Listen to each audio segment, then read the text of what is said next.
Trusteeship Council kan damina fakkaata. Trusteeship Council aims at helping countries under foreign rule to attain independence. Trusteeship warri Council warri jedhaman kun yaadni isaanii yookaan kaayyoon isaanii biyyoota kolonii yookaan dhiibbaa biyyoota biraa jala jiran akka isaan firiidamii isaanii yookaan immoo walabummaa isaanii argataniif kan gargaaranidha jechuudha. 11 such countries come under this system after the Second World War. Biyyoonni 11 sirna Trusteeship Council the main organ of the United Nations kana jala ka dhufan waraana addunyaa lammaffaa booda. Maaliif waraana addunyaa lammaffaa booda ta'ee jenne United Nations waraana addunyaa lammaffaa booda waan hundaa'eef jechuudha. By 1994 all territories had attained independence.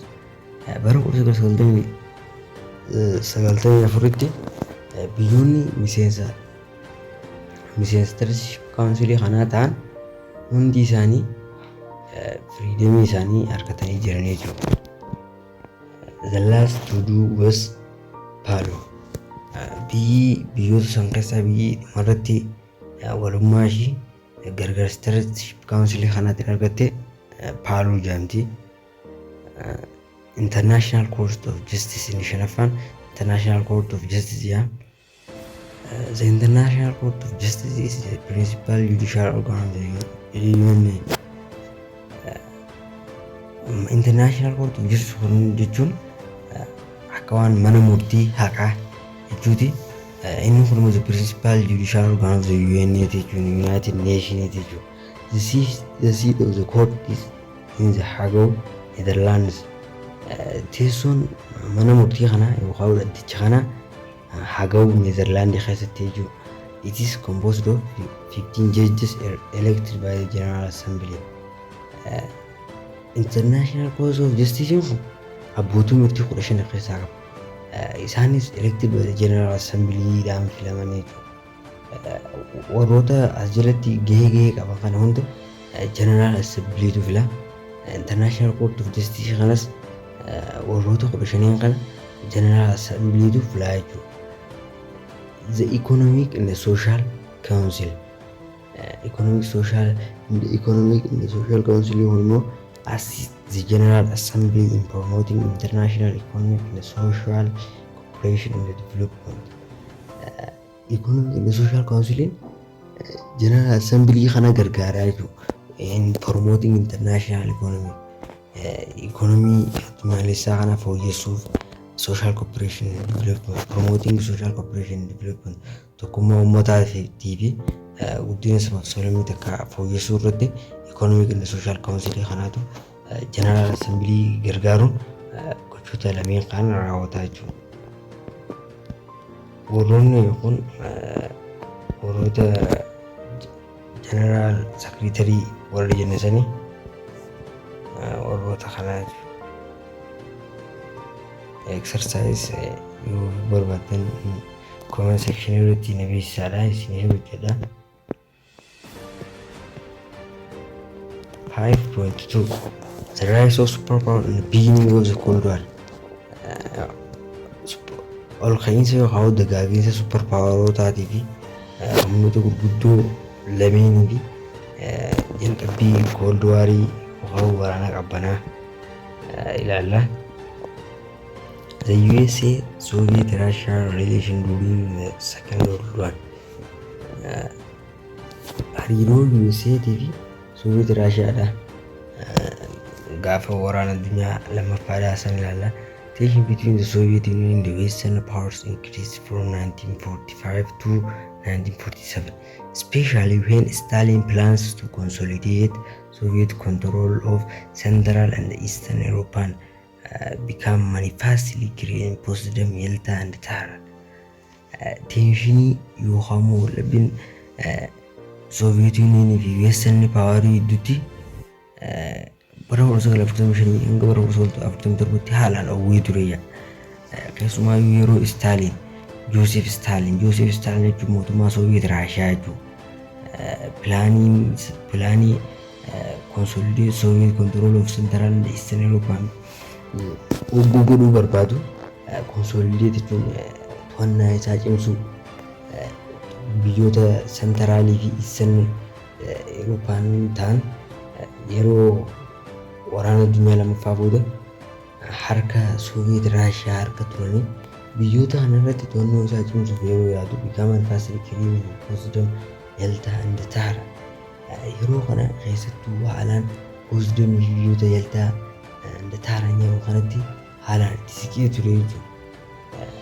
Sababa kanaatiif teenshinii Soviet Union fi Western Power jidduu jiru bara 1945 haalaan increase ta'ee jira jechuudha. Yookaan immoo gartee haalaan akka malee dhiibbaa akka walirra geessisan waldhabdeen isaanii asirraa kan ooludha. The Western country appeared that the communists led by the Soviet Union were planning to take over Europe.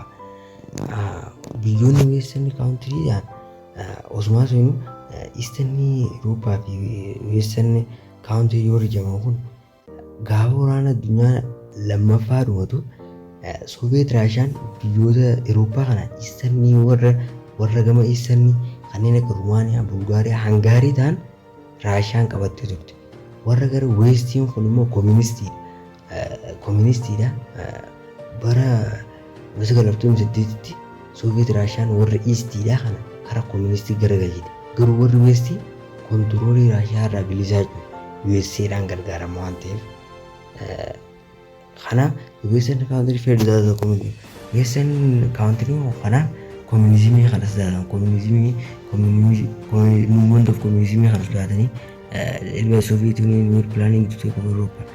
Plaanii Soviet Union irratti warri Soviet Union plaaningii Eurooppaa irra fudhatanii plaanii yookaan karoora Itoophiyaa Eurooppaa tanarra fudhatanii karaa Westanitti convert godhan jedhanii sodaatanii jiru. The Second World War resulted in the emergence of two superpower. Waraanni addunyaa lammaffaa dhumaatiin waraana addunyaa lammaffaa bu'aan isaa keessaa inni tokko hundeeffamuu humnoota gurguddoo addunyaa lameeniiti. Addunyaa tanaa lamaati. The USA and Russia, USSR jechuun Union of Soviet Socialist Republic jechuudha.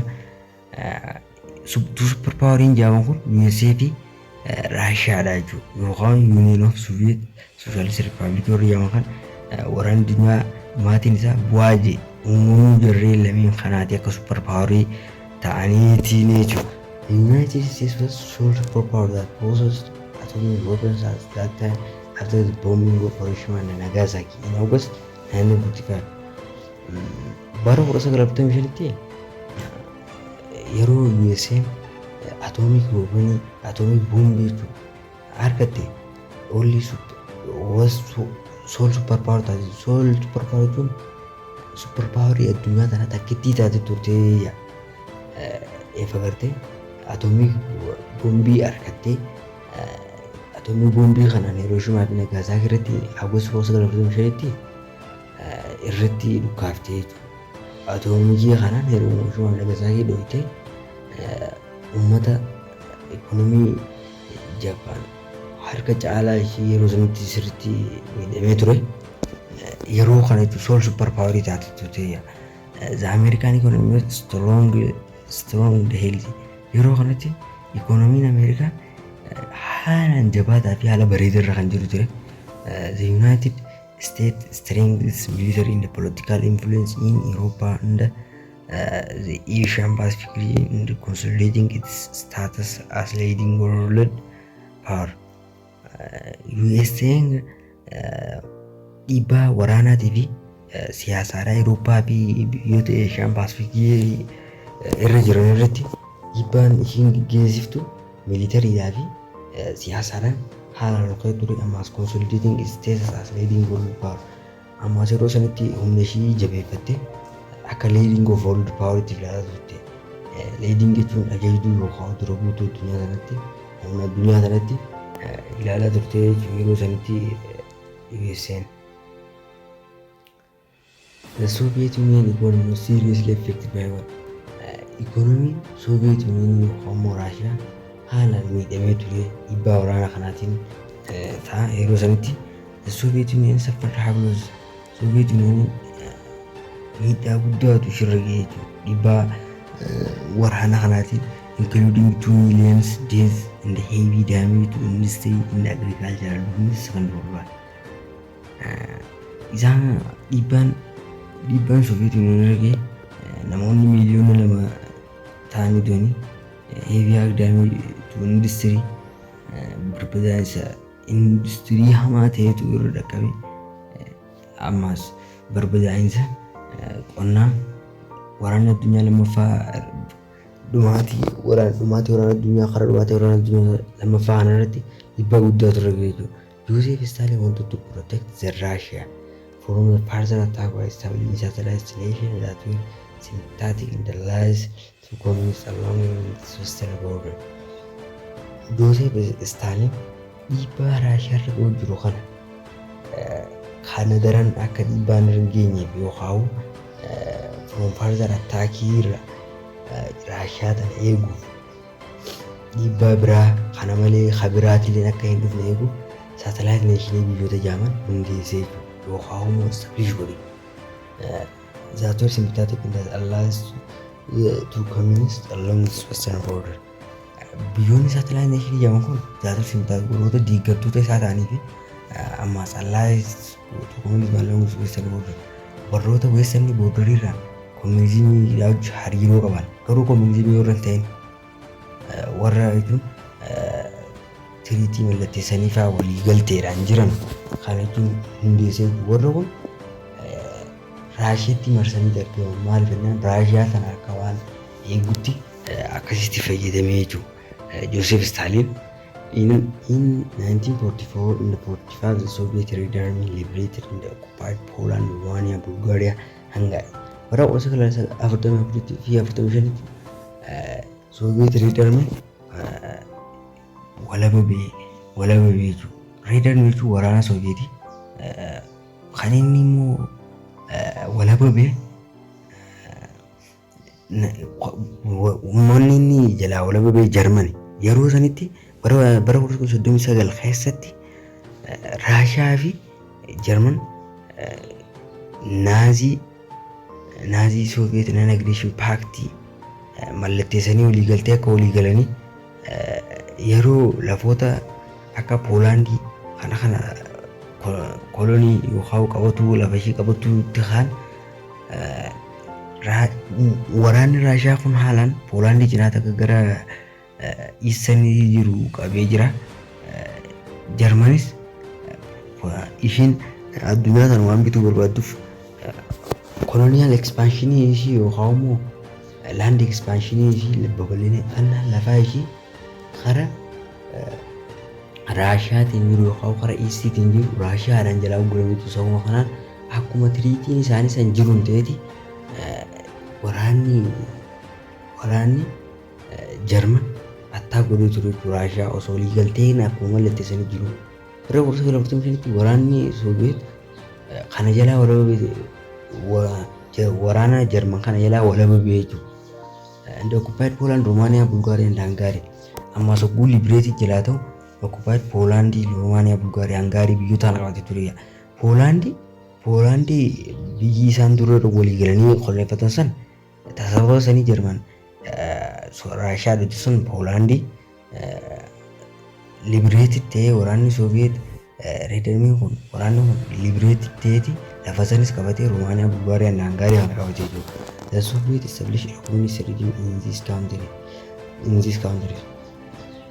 Soviet communist regime sirna mootummaa communism in this Eastern European country sirna mootummaa communism kana biyyoota Eastern European country kana keessatti gadhaabee ture. Biyyoota Poland, Romania, Bulgaria, Hungary kana keessatti communist regime sirna mootummaa communistii kana biyyoota kana keessatti gadhaabee jira. In this Eastern European country the allies decided for free election. Biyyoota Eastern European country kana keessatti the allies isaan fedhiin isaanii free election filannoo bilisaa barbaadanii. However, around the 1945, the Soviet Union was able to crush opposing groups to completely subjugate Eastern European countries to Communist Party. Bara 1948 warri Soviet Union kun warroota faallaa isaanii kana opposii gartee crush gochuu danda'anii turaniyya yookaan immoo falmanii lolaanis irraa aanuu danda'anii turaniyya completely subjugate Eastern European countries to Communist Party. Ammas guutummaan guutti biyyoota Awurooppaa kan jiran karaa Communist Party makamanii jiranitu subjugate jechuun to'annaa jala oolchuudha. Biyyoota Eastern European countries kana to'annaa jala oolchanitu. The communists of Eastern Europe were known as European People's Democracy or Soviet Satellite States. Biyyoonni Eastern European kana Eastern Europe keessatti argaman kanneen akka Poland, Romania, Bulgaria, Hungary jenne sun European People Democracy jedhamanii beekaman yookaan immoo Soviet Satellite State jedhamanii beekaman. They were under heavy political, economic and military influence of control Soviet Russia. Biyyoonni kun to'annoo hamaa Soviet Russia jala karaa politikaatiin, ikoonoomikiitiin, militariidhaan. Kana jechuun siyaasaa fi ikonoomii fi humni waraanni isaaniitillee Soviet Russiaadhaan to'atamaa ture jechuudha. Maal kennaan to'annoo isaanii jaleera waan ta'eef. The political, military and ideological barrier erected by the Soviet Union after the World War. Politikaalii fi siyaasaa fi humna waraanaatii fi ideoloojikaaliidhaan daangeffamni ideoloojikaalii isaanii, militarii, humna waraanaa isaanii, politikaa isaanii erected by Soviet Union. Soviet Union kanaatu ajajaa jechuudha yookaan yeroo politikaalii keessatti illee filannoon fa'aa jiraattis isaan irratti hundaa'e jechuudha. Waraana addunyaa lammaffaa hawwatu to seal of itself ifiin eeguudhaaf. So warri Soviet Union waan isaan akka ta'aniif ifiin eeguudhaaf jechuudha.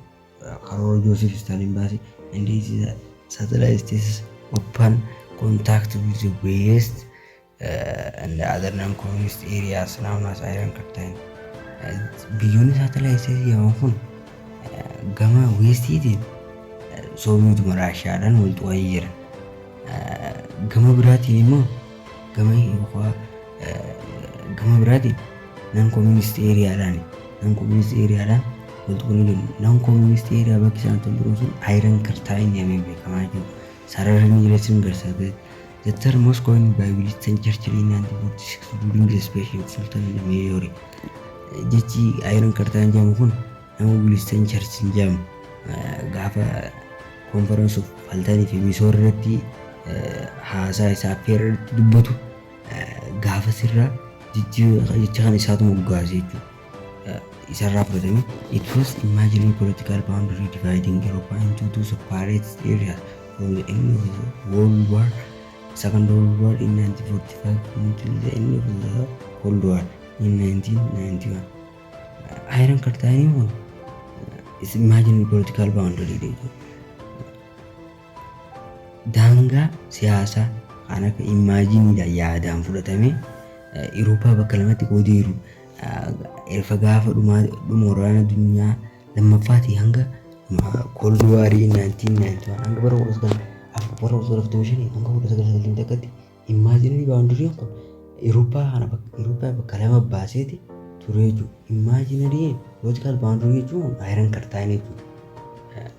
Ayyee bakka nuti imaginary political Iron Curtain jedhamu hajaamu nuti sarara diimaa gartan kana akkuma gartan nuti sarara kana satellite state yeroo jedhamu immoo warra akka sababee nuti Poland, Yugoslavia, East German, Hungary, Romania, Bulgaria warra jedhaman kana nuti warra satellite state kana nuti gara Eastiitiin yoo walitti jiraatan Raashiyaadhaan wal bu'ee jira.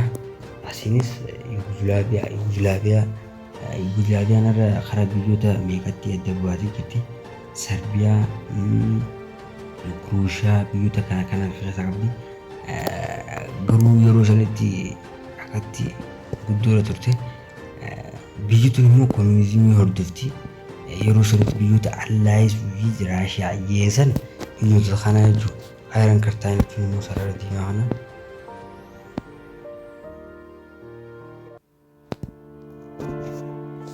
egaa barnoonni keenya kanarra barannee hanga ammaa kan baranidha. Kan itti aanu yeroo biraa koolloon characters asirraa itti fufna. Yoo hanqinni jiraate hanqina qulqullina irratti yoo jiraate ibsa irratti yoo jiraate akkana beeksiftanii nu barbaada. Adeemsi barree wal barsiisuudhaa itti fufa. Chaanaalii kiyya kana subscribe godhaa, like, share godhaadha. Bira dhaabbadhaadha. Nagaan tura.